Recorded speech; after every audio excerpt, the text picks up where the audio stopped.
guru penggerak. Bergerak, bergerak, menggerakkan. Perkenalkan, kami calon guru penggerak Angkatan 11 Kota Banjarmasin. Saya Adriansa dari SDN Sungai Cingah 5. Saya Brika Nofrida Ariska dari SDN Karangmekar 5. Dan saya Farhadiani dari SMP Negeri Banjarmasin. Dan di sini kami akan melaksanakan demonstrasi kontekstual modul 2.3 coaching supervisi akademik yang terdiri dari pengamat, coach, dan coacher. Selamat menyaksikan. Mari bergerak, lekas bergerak, dan selalu menggerakkan. Mari bergerak, lekas bergerak, dan selalu menggerakkan.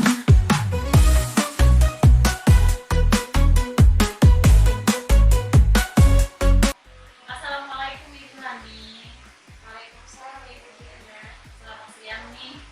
Selamat siang juga ya. Gimana kabarnya hari ini? Alhamdulillah baik.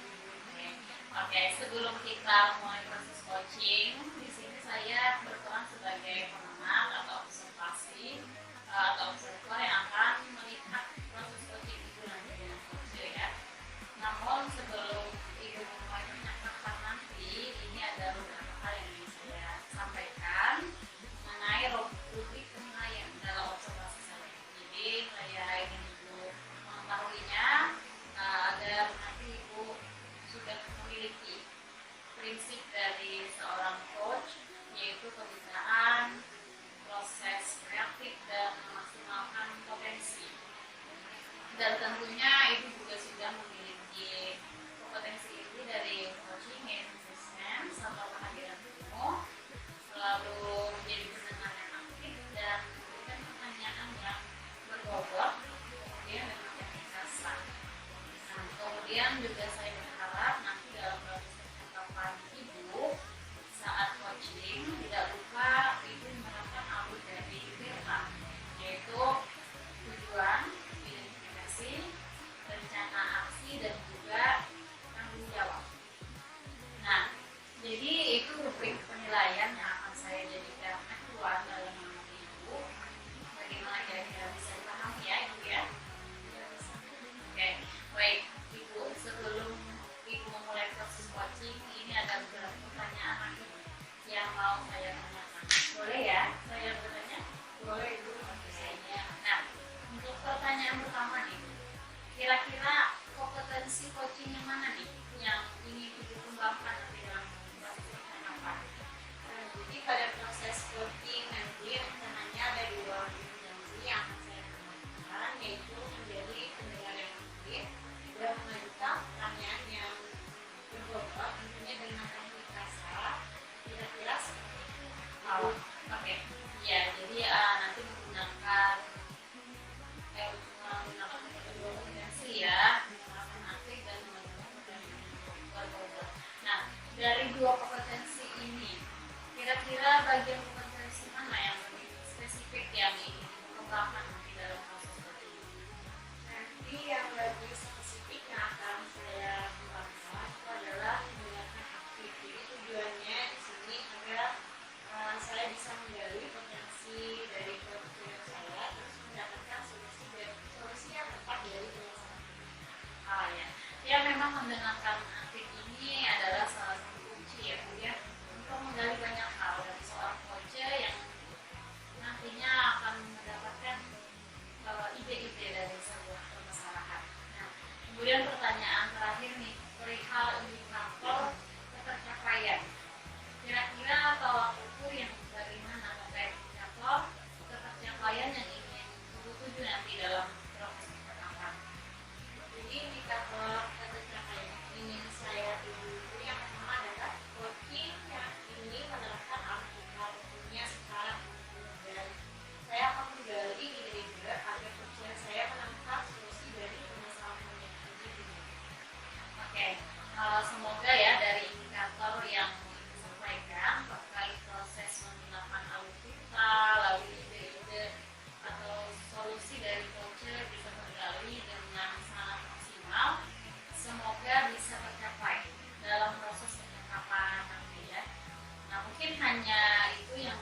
bagi pendidikan merdeka.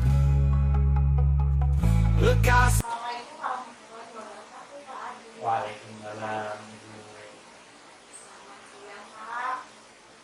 Selamat siang, Bu. Bagaimana kabarnya hari ini, Pak? Alhamdulillah sehat, Bu. Bagaimana kabarnya? Alhamdulillah baik, Pak.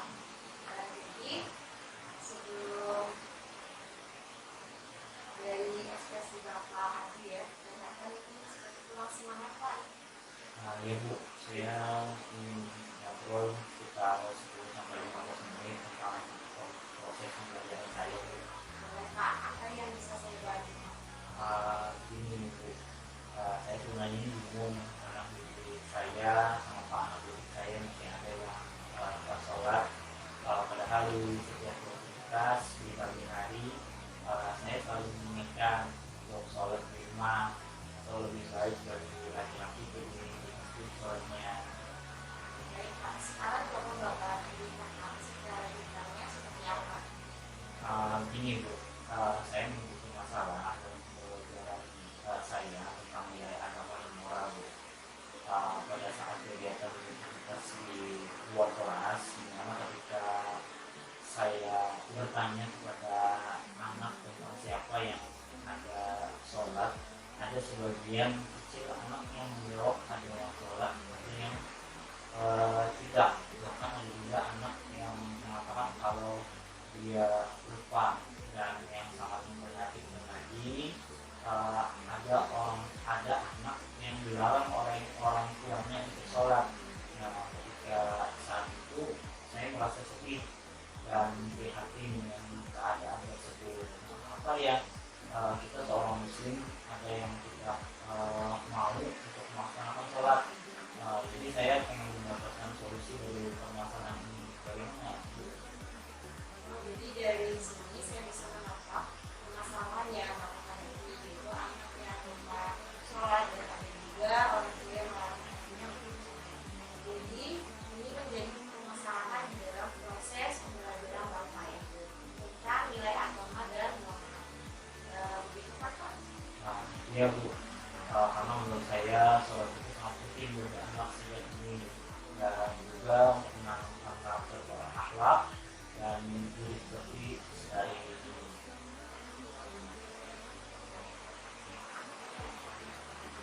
Dari permasalahan yang Bapak hadapi ini, apa rencana yang Bapak lakukan terkait masalah ini? Saya akan melakukan perbaikan dalam perbaikan dalam proses pembelajaran saya agar pembelajaran saya lebih baik lagi ke depannya, dan sambil belajar juga disisipkan materi tentang sholat atau pas azan ini kita biasakan yang sebentar sambil mendengarkan suara azan nantinya dari masjid atau dari musola, dan juga ditemani orang tua yang berada di rumah. Luar biasa sekali ya Pak. Dengan Pak, jadi menurut Bapak mencapai nilai agama dan moral anak ini adalah agar anak tersebut mau sholat dari orang tuanya. Program pembelajaran kita ini serta disisipkan saat proses pembelajaran ilmu agama dan apabila ada kegiatan menggunakan azan. Kita membuat orang tua juga tidak meninggalkan sholat seperti apa? Jadi kalau menurut saya untuk mencapai nilai agama dan moral anak itu lebih baik, mungkin kita mulai dengan kita mengajarkan anak ini dengan cara berwudu dulu. Kemudian ada belajar gerakan sholat, kemudian ada bacaan sholat. Di sekolah juga diprogramkan kegiatan sholat duha 1 kali seminggu yang nanti dilaksanakan setiap hari Jumat untuk anak, sedangkan untuk orang tuanya yang melarang anaknya sholat ini Bu, mungkin kita mengadakan parenting atau semacam kelas orang tua, yang kelas orang tua dengan mengundang orang yang ahli dalam agama, mungkin begitu sekali Bu. Jadi di mana kegiatan parenting ini orang tua berpikir bagaimana menjadi orang tua yang ideal dan menjadi keluarga yang bisa menjalankan ibadah dengan baik, dan baik, karena sholat itu penting bagi kita seorang muslim. Jadi baik Pak, jadi Bapak pengen anak ini mau sholat dan orang tuanya juga bisa menjalankan kewajibannya sebagai seorang muslim, sholat dan juga melarang anaknya untuk sholat itu Pak. Iya, benar.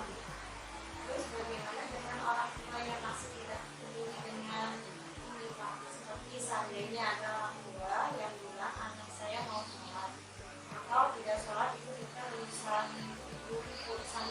berapa? Lalu bagaimana Bapak mengatasinya?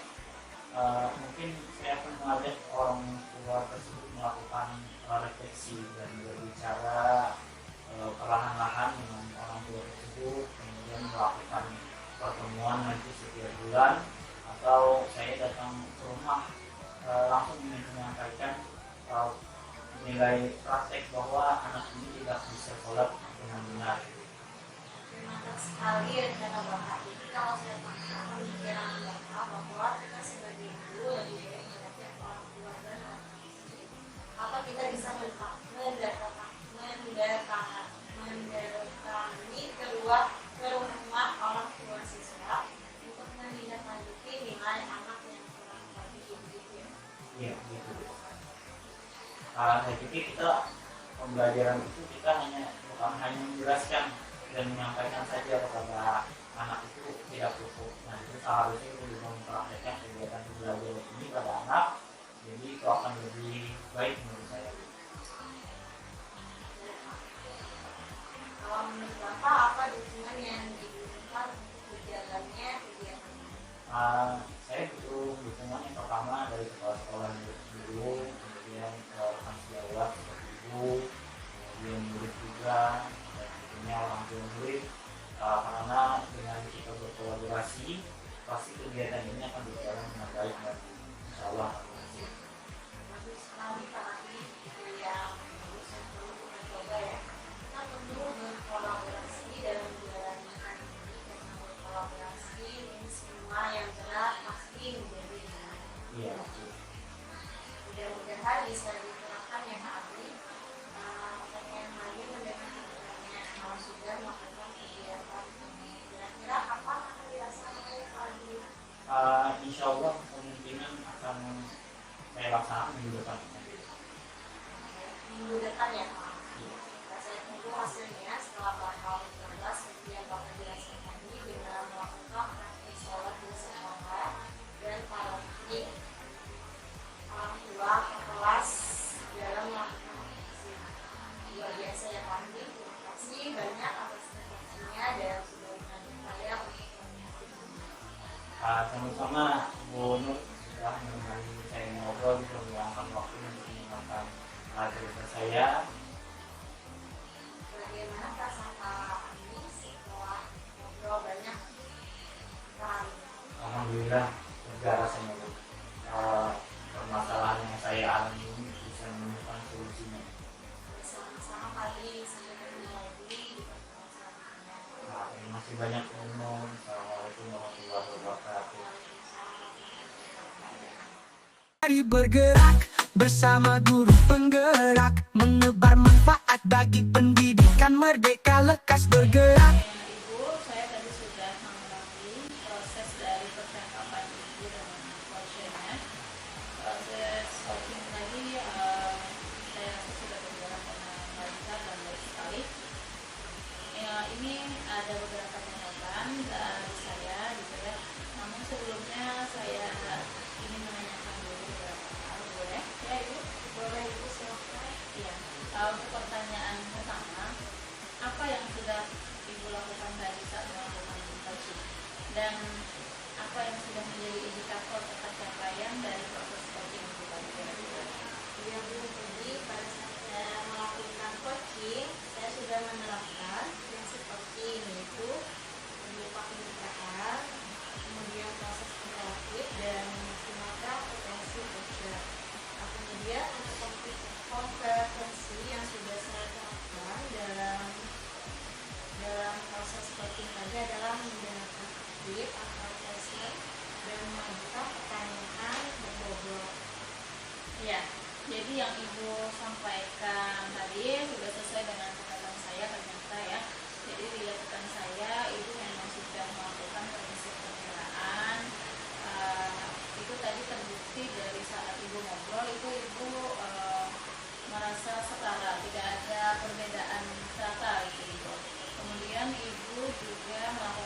prinsip proses kreatif, di mana ibu berusaha menggali kreativitas dari seorang coach untuk mengeluarkan berbagai solusi terkait masalah yang dihadapi coachnya. Kemudian ibu juga tadi mengajukan beberapa pertanyaan berbobot ya, saya sudah catat, agar memaksimalkan potensi dari seorang coach, dan ibu juga tadi sudah memberikan potensi inti sesuai dengan literasi profesi tadi ya, yang sudah kita tadi sudah seperti yang diharapkan. Tadi ada dua sebagai pendengar aktif dan memberikan pertanyaan yang berbobot ya. Dari catatan saya itu juga sudah terlaksana, dan yang paling penting dari proses tadi saya juga mencatat bahwa ibu itu sudah melakukan percakapan dengan alur tirta, di mana ibu tadi sudah memulai percakapan dengan mengajukan tujuan, kemudian mengidentifikasi masalah dan merencana aksi serta tanggung jawab. Alhamdulillah secara umum dari gambaran saya, ibu sudah melaksanakan proses coaching dengan sangat baik, luar biasa. Ya, kemudian pertanyaan yang terakhir nih ya Bu. Jadi berdasarkan hasil coaching tadi ini, ibu kira-kira potensi apa lagi nih yang ingin ibu kembangkan berdasarkan proses coaching tadi? Nah, baik Bu, mungkin potensi yang akan saya kembangkan adalah kehadiran umum, yang mana saya merasa ada sedikit kemudian seharusnya saya menggunakan kolaborasi agar anak tersebut mau sholat dan alhamdulillahnya tidak melanggar dalam sholat seperti itu masalah tersebut. Ya, kehadiran penuh atau desain itu memang menjadi harapan agar bisa lebih dikembangkan, dan saya berharap ya teknik ini juga kolaborasi yang ibu katakan tadi juga bisa segera dimaksimalkan dalam diri ibu. Tidak hanya kompetensi ini tapi juga kompetensi lainnya agar lebih tajam ketika memberikan pelayanan coaching terhadap pekerja. Saya juga berharap semoga proses ini jadi bekal untuk ibu agar nanti kedepannya ketika ibu memberikan proses coach tadi itu bisa sesuai dengan harapan yang diharapkan dalam paradigma coaching ini, terutama dalam penyampaian atau pelayanan coach. Ibu tetap berpegang teguh pada alur tirta ya Bu ya, sesuai dengan alur tirta tadi. Nah, semoga alur tirtanya ini selalu dilaksanakan di dalam setiap proses coaching yang ibu nanti akan lakukan selanjutnya gitu ya. Ya, terima kasih Ibu. Kami terima kasih Bu. Sebuah proses yang luar biasa. Semoga ini berdampak baik untuk Ibu selanjutnya ya. Saya rasa tadi sangat bagus sekali ya coaching yang dilakukan. Ya, saya akhiri Bu